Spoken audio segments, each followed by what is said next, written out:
Hello students, मेरा नाम doctor Gajendra पुरोहित है। CSIR नेट एग्जाम की तैयारी कर रहे हैं तो एक बहुत बड़ा कंफ्यूजन स्टूडेंट्स को होता है, खास करके जो मैथमेटिक्स सब्जेक्ट के साथ तैयारी कर रहे हैं कि सर प्योर मैथमेटिक्स और अप्लाइड मैथमेटिक्स में से कौन सा पोर्शन हमें बेहतर करना चाहिए। ऐसा कौन सा पोर्शन है जिसका सबसे ज्यादा वेटेज होता है। और बहुत सारे लोग तो ऐसा भी बोलते हैं कि प्योर मैथ से ही आप CSIR नेट JRF क्लियर कर सकते हो। तो यार ये भी पॉइंट मैं आपके सामने डिस्कस करूंगा। दूसरी बात, यहां पे एक क्वेश्चन और आता है कि सर प्योर और अप्लाइड में डिफरेंस क्या है। हमें तो ये भी पता नहीं है सर कि कौन सा पार्ट प्योर होता है, कौन सा पार्ट अप्लाइड होता है। सो कुछ क्वेश्चंस के आंसर देने की कोशिश करूंगा इस वीडियो के अंदर कि अगर आप CSIR नेट एग्जाम की तैयारी कर रहे हैं तो आपको कौन सा पार्ट करना चाहिए जिससे कि आप अच्छा स्कोर करें, और दोनों पार्ट के क्या फायदे हैं और क्या नुकसान है ये भी मैं आपके सामने बताने की कोशिश करूंगा। तो सुन देखिए, सबसे पहले तो हम ये समझ लेते हैं कि प्योर पार्ट में और अप्लाइड पार्ट में कौन कौन से टॉपिक होते हैं। तो यार प्योर पार्ट के अंदर जो नॉर्मली टॉपिक पूछे जाते हैं वो लीनियर अलजेब्रा है, रियल एनालिसिस है, कॉम्प्लेक्स एनालिसिस है and modern algebra. That is unit number 1, unit number 2, right है ना। अब यहां पे जो प्योर पार्ट्स है और यहां पे जो प्योर पार्ट्स है, इस पे क्या कंसेप्ट पे क्वेश्चन बनते हैं। तो question based on extended theory, concepts and multiple results in theorem. Normally जो ये हमारे पास प्योर पार्ट होता है, इनमें जो कंसेप्ट पे क्वेश्चन बनते हैं वो ज्यादातर काउंटर एग्जांपल्स होते हैं या थ्योरम होते हैं, या उसके कन्वर्स अगर ट्रू नहीं है तो उसका एग्जांपल आपको याद होना चाहिए। तो ये टाइप पे ज्यादातर क्वेश्चंस बनते हैं। इस टाइप के क्वेश्चंस को सॉल्व करने में टाइम बहुत कम लगता है, राइट। इतना मतलब आप देखते हो उस क्वेश्चन का आंसर पता कर सकते हो अगर आपका ये पोर्शन अच्छा है। तो दूसरा फायदा यहां पे ये होता है कि टाइम कंज्यूमिंग होता है। आप कम टाइम में अच्छे से क्वेश्चन को अटेम्प्ट कर सकते हैं। एंड अगर आपको थ्योरम के रिजल्ट्स पता है, अगर आपको काउंटर एग्जांपल्स पता है, तो यार आप जल्दी से जल्दी उसका आंसर को कर सकते हैं, right. Question can not be solve without deep knowledge of the theory, right. यहां पे अगर आपको सब्जेक्ट का नॉलेज नहीं है तो आप प्योर के क्वेश्चंस को नहीं कर सकते। ऐसा नहीं कि भैया हाँ कुछ पर्टिकुलर टॉपिक्स पढ़ लिया, क्योंकि each and everything is connected, right. अगर आपने ग्रुप पढ़ा है तो सब ग्रुप का कॉन्सेप्ट कनेक्टेड है ग्रुप से, साइक्लिक ग्रुप का ग्रुप से कनेक्टेड है, नॉर्मल सब ग्रुप का ग्रुप से कनेक्टेड है, सेंटर का ग्रुप से कनेक्टेड है, नॉर्मलाइजर का ग्रुप से कनेक्टेड है, homomorphism, each and everything is connected. आप किसी भी चीज को स्किप नहीं कर सकते, पर्टिकुलर टॉपिक्स नहीं कर सकते, राइट। तो ये एक थोड़ा सा यहां पे प्योर मैथमेटिक्स का राइट एक होता है कि आपको पूरा का पूरा नॉलेज होना जरूरी है सब्जेक्ट का। नेक्स्ट, जैसे एग्जांपल की बात तो मैंने करी है कि रियल, मॉडर्न एंड कॉम्प्लेक्स और लीनियर अलजेब्रा ये हमारे पास यहाँ पे सब्जेक्ट हो। अब बात करते हैं सुन अप्लाइड मैथमेटिक्स में। सुन यहाँ पे जितने भी क्वेश्चंस होते हैं वो एप्लीकेशन बेस्ड क्वेश्चन होते हैं, राइट। अगर आपको कुछ कंसेप्ट पता है तो आप यहाँ पे उस कंसेप्ट को न्यूमेरिकल में अप्लाई करोगे एंड देन उसको यहाँ पे सॉल्व कर सकते हो। इसमें यहां पे एक और चीज होती है कि इस टाइप की जो क्वेश्चंस होते हैं उसमें कैलकुलेशन ज्यादा होती है, मतलब ज्यादा टाइम कंज्यूमिंग होता है। अगर आपने कोई भी डिफरेंशियल इक्वेशन या इंटीग्रल इक्वेशन या न्यूमेरिकल एनालिसिस है या कैलकुलस ऑफ वेरिएशन, कभी कभी क्वेश्चंस बहुत लंबे लंबे हो जाते हैं, राइट। तो कहीं ना कहीं आपको टाइम देना पड़ेगा और यहां पे एक्यूरेसी आपका अच्छा होना चाहिए। अगर आपने एक भी स्टेप में गलती कर दी तो आपका आंसर गलत हो जाएगा। तो यह बहुत बड़ा रोल प्ले करता है। एक और चीज बताना चाह रहा हूं कि जो प्योर मैथमेटिक्स होते हैं उस पे मल्टीपल सेलेक्ट क्वेश्चन ज्यादा बनते हैं। जो पार्ट सी होता है वो प्योर पे ज्यादा होता है ना। अप्लाइड पे थोड़ा कम होता है, राइट। अप्लाइड पे भी आता है, ऐसा नहीं बोल रहा हूं कि नहीं आता है, बट कहीं ना कहीं थोड़ा कम होता है। पर इसमें यहां पे टाइम कंज्यूमिंग होती है, यहां पे कैलकुलेशंस होती है। हाँ, अगर आपकी प्रैक्टिस अच्छी है तो यार अप्लाइड के दम पे आप एग्जाम निकाल सकते हो। पर्टिकुलर टॉपिक पे क्वेश्चंस हमेशा रिपीट करते हैं। इंटीग्रल इक्वेशन ले लो, कैलकुलस ऑफ वेरिएशन ले लो, डिफरेंशियल इक्वेशन ले लो, पार्शियल डिफरेंशियल इक्वेशन, भैया एक जैसे क्वेश्चन लाइक थोड़ा मतलब क्वेश्चन तो रिपीट नहीं होता है पर कंसेप्ट वहां पे क्या कर जाते हैं भैया, रिपीट कर जाते हैं। तो यहां पे एक बेनिफिट, ये इसका एडवांटेज है, राइट, कि आपको अगर आपने ढंग से पढ़ रखा है इस थर्ड यूनिट को तो यार अच्छा स्कोर कर सकते हो। क्लियर है। मार्क्स के बारे में बताऊंगा कौन सा ये जो प्योर और अप्लाइड में कितने कितने मार्क्स का वेटेज होता है वो हम आगे डिस्कस करेंगे, पर पहले मैं आपको एडवांटेज और डिसएडवांटेज के बारे में बताना चाह रहा हूं। तो यहां पे कैलकुलेशन ज्यादा होती है, मतलब टाइम को थोड़ा सा देना पड़ेगा और आपका एक्यूरेसी लेवल अच्छा होना चाहिए। अगर आपने कैलकुलेशन मिस्टेक कर दी तो यहां पे आंसर आपका नहीं आने वाला।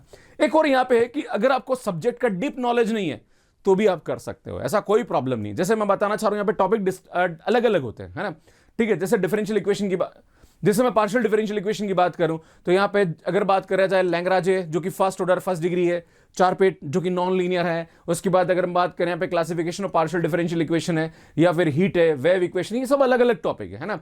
अगर आप इन टॉपिक्स को, पर्टिकुलर टॉपिक्स को भी आप करते हैं और कुछ टॉपिक को छोड़ देते हैं तो कोई समस्या वाली बात नहीं है ना। ये थोड़ा सा यहाँ पे एक फायदा होता है, ज्यादा डीप नॉलेज की जरूरत नहीं होती। जैसे मैं बात करना चाह रहा हूँ इंटीग्रल इक्वेशन की, तो भैया फ्रेडहोल्म और वोल्टेयर इंटीग्रल इक्वेशन दोनों अलग अलग कहानी है, राइट। इन दोनों का आपस में ज्यादा कनेक्शन नहीं होता, राइट। तो आपको अगर सब्जेक्ट का ज्यादा डीप नॉलेज नहीं है तो भी इसमें आप क्वेश्चंस को अटेम्प्ट कर सकते हो, है ना। जैसे मैं बच्चों को बताता हूं, मैं मार्कोव चेन पढ़ाता हूं या एलपी पढ़ाता हूं अनअकैडमी पे, तो वहां बच्चों को मैं इतना ज्यादा नहीं लेके जाता हूं, फिर भी वो क्वेश्चंस अटेम्प्ट करके आ जाते हैं, राइट। तो ये एक अप्लाइड मैथमेटिक्स का बहुत बड़ा एडवांटेज है ना। यहाँ पे वही है जो थर्ड यूनिट है, OD, PD, numerical classes, COV, integral equation, Markov, है ना। These are the topics of applied mathematics. तो मुझे लगता है आपको अप्लाइड और प्योर में डिफरेंस समझ में आ गया होगा। तो मेन जो एडवांटेज है प्योर का वो ये है कि अगर आपका नॉलेज अच्छा है सब्जेक्ट का तो आप कम टाइम में क्वेश्चंस को सॉल्व कर सकते हैं, काउंटर एग्जांपल, और अगर आपको थ्योरम्स का स्टेटमेंट पता है, उसका कन्वर्स के बारे में पता है, तो आप आराम से कर सकते हैं। ये किसका फायदा है। पर यहां पे यही है कि अगर आपका सब्जेक्ट का नॉलेज अच्छी तरीके से, तो आपको कहीं समस्या होने वाली नहीं है। पर टाइम बहुत कम लगता है, सबसे ज्यादा वेटेज भी इसका होता है। अप्लाइड में बहुत अच्छा फायदा है कि यहां पे क्या होता है कि सीधे सीधे क्वेश्चन आपको मिलते हैं, पर यहां पे थोड़ी कैलकुलेशन आपकी अच्छी होनी चाहिए, एक्यूरेसी होनी चाहिए, टाइम ज्यादा लगता है, राइट। तो ये थोड़ा सा मैंने आपके सामने बता दिया कि क्या डिफरेंस है और कौन सा किसका फायदा होता है। अब बात करेंगे सुन यहां पे सबसे पहले प्योर मैथमेटिक्स का सीएसआईआर नेट में क्या वेटेज होता है। तो सबसे पहले बात करेंगे सुन रियल एनालिसिस, जो कि सबसे ज्यादा वेटेज रखता है 35%, है ना। अगर अब बात करी जाए तो 35% का वेटेज हो। मैं खाली प्योर का पोर्शन बता रहा हूं, इसमें मैंने इसको दो अलग अलग पार्ट में डिवाइड करने की कोशिश करी है ना। मतलब एक पार्ट मैंने अप्लाइड बताया, एक पार्ट मैंने प्योर बताया। तो प्योर में 4 टॉपिक है, 4 टॉपिक में कौन सा टॉपिक ज्यादा पूछा जाता है ना भाई। 4 टॉपिक कौन सा है, रियल है, लीनियर है, कॉम्प्लेक्स है और मॉडर्न है। तो इनमें कितना कितना वेटेज होता है। तो सबसे ज्यादा जो वेटेज होता है वो हमारे पास रियल एनालिसिस का होता है। उसके बाद यहां पे लीनियर अलजेब्रा का होता है। देन उसके बाद कॉम्प्लेक्स का 20% होता है, एंड उसके बाद मॉडर्न अलजेब्रा 10%। कभी कभी ये बढ़ जाता है। अब होता है यहाँ पे वेरिएशन चलता रहता है। ऐसा कोई नहीं कि भैया आपने बोला सर कि 10%, भैया मॉडर्न अलजेब्रा का यहाँ पे 15% रहता है ना। क्योंकि ये जो टोपोलॉजी है ये तो हमारे पास एक्चुअली रियल एनालिसिस में ही काउंट हो जाएगी। तो 15% यहाँ पे रहता है, टोपोलॉजी हटा दीजिए, तो नॉर्मली थोड़ा सा करेक्शन है यहाँ पे।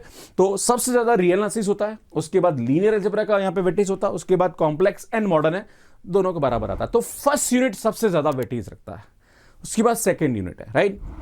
अगर आपने फर्स्ट और सेकेंड कर लिया बहुत अच्छे तरीके से तो आप एग्जाम को क्रैक कर सकते हैं। पर एक समस्या है यहाँ पे, क्योंकि होता क्या, कुछ कुछ क्वेश्चन ऐसे होते हैं जो कि कहीं ना कहीं बच्चों को समस्या देते हैं।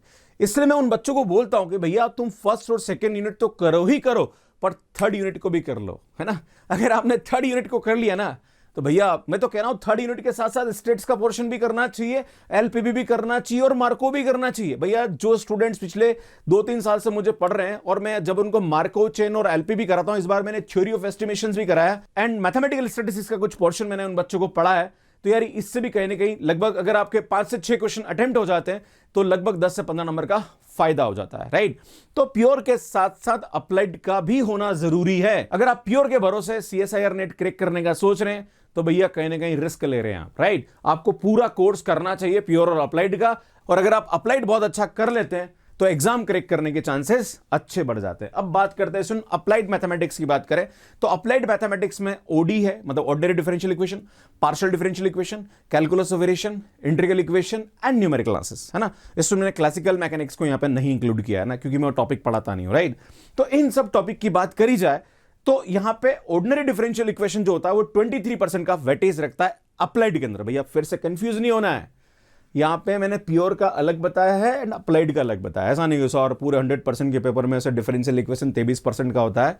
अगर आप ये सोच रहे हैं तो आपको कहीं ना कहीं जनरल एप्टीट्यूड पे काम करने की जरूरत है, क्योंकि आपका एप्टीट्यूड सही नहीं है ना अभी तक भी। अगर आपको समझ में नहीं आया तो क्लियर है, उसके लिए आप मेरे वीडियोस आईटी पे जाके देख सकते हैं, जहां पर सीएसआईआर नेट जनरल एप्टीट्यूड में मैंने बहुत अच्छा काम कर रखा है ना। क्या मुद्दे पे आता है सुन, डिफरेंशियल इक्वेशन की बात करी जाए 23% वेटेज होता है। पार्शियल डिफरेंशियल इक्वेशन का 22%, मतलब अराउंड 50% ये हमारे पास ओडीपीडी कवर कर देता है।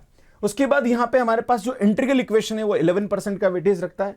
Numerical classes 15%। भैया न्यूमेरिकल क्लासेस का कम ज्यादा होता रहता है ना, कभी कभी क्वेश्चन बनता है, कभी कभी नहीं बनता है, कि नॉर्मल जैसे इटरेशन मेथड है या पर्टिकुलर जो टॉपिक्स उस पर ज्यादा क्वेश्चन आ जाता है। कैलकुलस ऑफ वेरिएशन 15% का वेटेज रखता है। मार्को लगभग 7 से 8% का वेटेज रखता है एंड एलपीबी 7 से 8% का वेटेज रखता है, राइट। मैंने मार्को और एलपीबी को भी यहां पे इंक्लूड कर दिया क्योंकि मैं पढ़ाता हूं, राइट। तो यार ये आपको बताना चाह रहा हूं, तो मैं आपको फिर से ज्ञान देना चाहता हूं कि अगर आप CSIR नेट एग्जाम को क्रैक करना चाह रहे हो तो भैया प्योर के साथ साथ अप्लाइड को भी करना आवश्यक है। दोनों करोगे ना तो क्योंकि कभी कभी ऐसा होता है कि साला रियल एनालिसिस के क्वेश्चन कुछ कम आ गए या लीनियर अलजेब्रा के क्वेश्चन कम आ गए, कभी कभी ऐसा होता है, लाइक चलता रहता है ना। या कभी क्वेश्चन ऐसे भारी वाले आ जाते कि हमसे नहीं होते, आपके पास दूसरा ऑप्शन होना चाहिए भैया। टोटल हमारे पास यहां पे 200 मार्क्स का पेपर होता है जिसके अंदर 120 क्वेश्चंस आते हैं। मैं आपको बताना चाह रहा हूं CSIR नेट में 120 क्वेश्चन आते हैं, 445 मार्क्स होते हैं।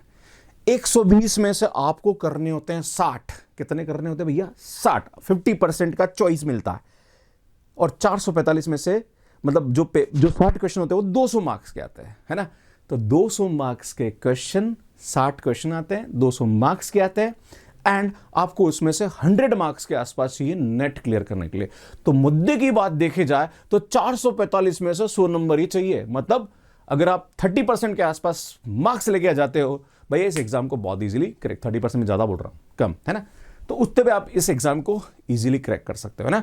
तो आपसे मेरा निवेदन है कि अगर आप CSIR नेट की तैयारी कर रहे हैं तो आप first unit, second unit, third unit और एक है हमारे पास मार्कोर LPB, भैया इनको अच्छा कर लो, आपका एग्जाम क्रैक हो जाएगा। अब आपके मन में सवाल उठेगा कि गुरुजी फर्स्ट और सेकेंड यूनिट तो आपने बोला कि ढंग से करने का है, पर सर अगर हमें कुछ टॉपिक पर्टिकुलर करना चाह रहे हैं थर्ड यूनिट के, मतलब अप्लाइड के, तो यार हमें कौन कौन से टॉपिक करने चाहिए। तो इसके लिए मैं एक नेक्स्ट वीडियो लेके आऊंगा जहां पर मैं आपको बताऊंगा कि कौन कौन से टॉपिक आप करें तो आप अच्छा स्कोर यहां पे कर सकते हैं, राइट।